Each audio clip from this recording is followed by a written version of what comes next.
La posguerra 1918-1929, después de la guerra se expandió por Europa una gran crisis económica, para la que no se contaban con capital de reserva porque se habían gastado en el conflicto bélico.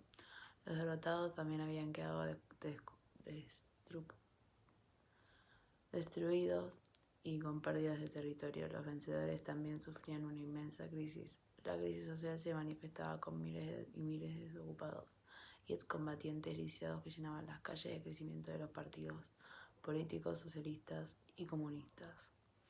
Este crítico marcó debilitó los sistemas políticos liberales democráticos y la confianza o el acuerdo logrado en los últimos 100 años sobre ellos. Esto permitió el nacimiento de movimientos políticos autoritarios como los fascismos y la expansión de la URSS sobre algunos de los nuevos y débiles países.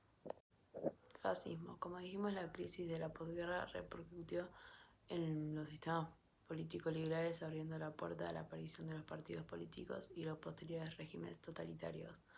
Las particulares características de dichos regímenes en Italia, Alemania, Rumania y España fueron llamadas fascismos. Este nombre lo reciben del primer régimen de este tipo, que fue el fascismo italiano totalitarismo.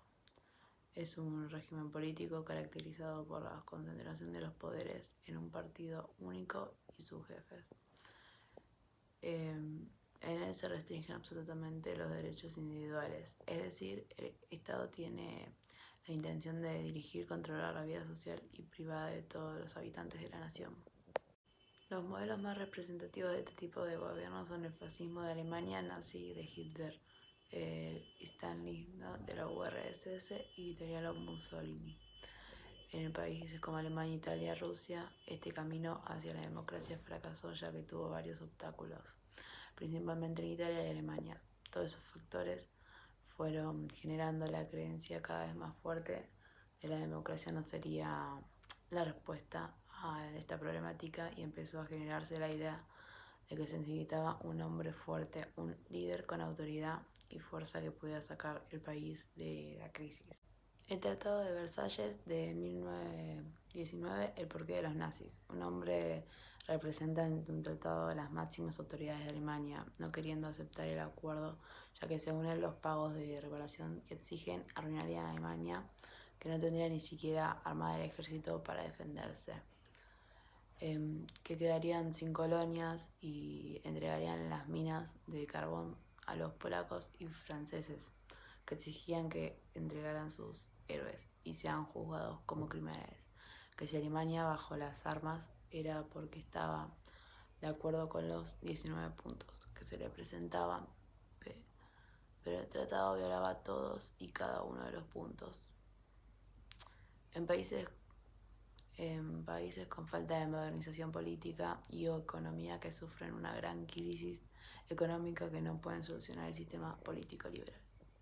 El autoritarismo. Este tiene un líder autoritario con todas las decisiones, fuerte y carismático, al que se le brinda obediencia y lealtad del pueblo, movilización y apoyo de la población. Las masas lo aceptan todo. No es un sistema democrático ni liberal porque no funciona solo un partido político y no se tolera el disenso. Solo se representan las libertades individuales de los que pertenecen al partido. Se elimina la variedad de partidos políticos, la representación es corporativista apolítica. La ideología. El eje está puesto en el valor supremo del nacionalismo vinculado a la raza, en el caso alemán. El fascismo es el enemigo principalmente del comunismo y socialismo, pero también rechaza las ideas liberales de división de poderes liberales, individuales y la democracia representativa. El control.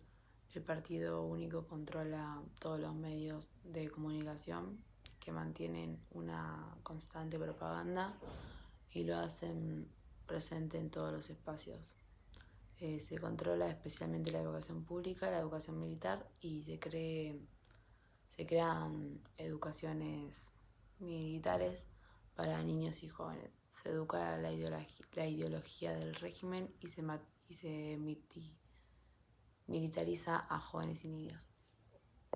Guerra total. La guerra total implica forzar al límite todos los recursos humanos, industriales, tecnológicos y naturales.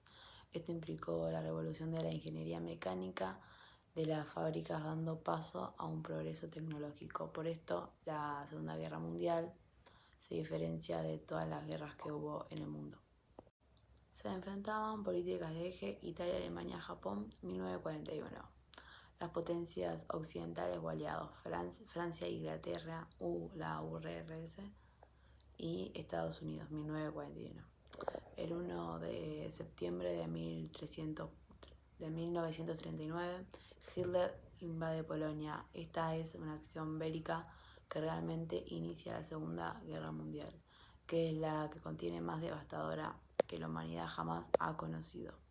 Los alemanes necesitaban un líder que los guiara como un pueblo y que les hiciese recordar tiempos pasados. Por eso surge un hombre como Hitler, quien se destacaba con un gran orador y un maestro de la propaganda.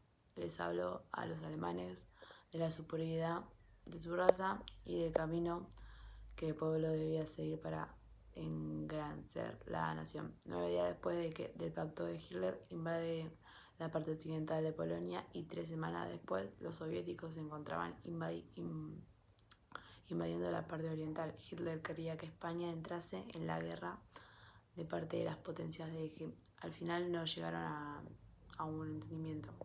Japón, especialmente perjudicado por la crisis de 29 debido a la destrucción de su industria de la seda, que clausuró el comercio exterior y puso en crisis su relación con Occidente. Cuando estos sectores denominaron la política interna, anexaron territorios de China e inició una política de rearme. Así, en 1933 se retiró de la Sociedad de las Naciones.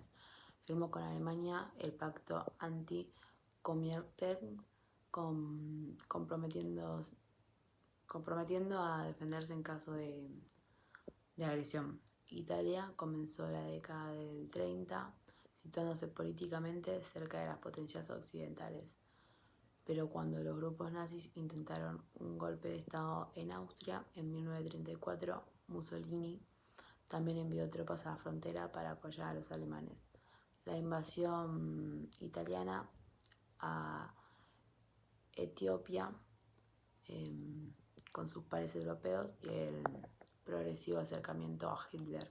El vínculo se consolidó con la intervención conjunta en la Guerra Civil Española para apoyar al general Francisco Franco. En Alemania, Hitler apoyó sus ambiciones mediante una política de rearme, mientras que en 1913 los gastos en defensa eran alrededor de un 3% del PBI. En 1939 llegaban al 29%. Gran Bretaña. Neville Chamberlain, primer ministro de Gran Bretaña entre 1937 y 1940, representó esta política. Su estrategia consistió en mantener sus posesiones inglesas sin comprometerse en la política continental europea, en un contexto de extrema vulnerabilidad económica. Francia. Sin la garantía del apoyo militar británico, Francia tampoco estaba preparada para desafiar por sí sola a Alemania. URSS. En agosto de 1939 suscribieron el pacto Molotov-Ribbentrop, llamado así por los apellidos de los cancilleres de la URSS y Alemania, respectivamente. Ambos gobiernos se comprometían a mantener la neutralidad si uno de los países se viene envuelto en una guerra. Estados Unidos, el único país del continente americano que había participado de la Primera Guerra Mundial. Estados Unidos se declaró neutral en los primeros años de la guerra. ¿Cómo empezó todo? El Tratado de Versalles, que selló la paz de la Primera Guerra Mundial, obligó a Alemania a ceder gran parte de sus territorios y pagar cantidades inmensas de dinero en concepto de compensación por los daños. Así, en Italia surgió el fascismo con su líder Mussolini y en Alemania el nazismo con Hitler. Hitler difundió la idea a los suyos de la superioridad alemana y expuso que el camino que debían seguir era el naciosocialismo, comúnmente acortado a nazismo. Es la ideología del régimen que gobernó Alemania de 1933 a 1945, con la llegada del poder del Partido Nacionalista Obrero Alemán Adolf Hitler a través de sus discursos. Hitler canalizó la rabia de los anhelos de un pueblo resentido por el Tratado de Versalles.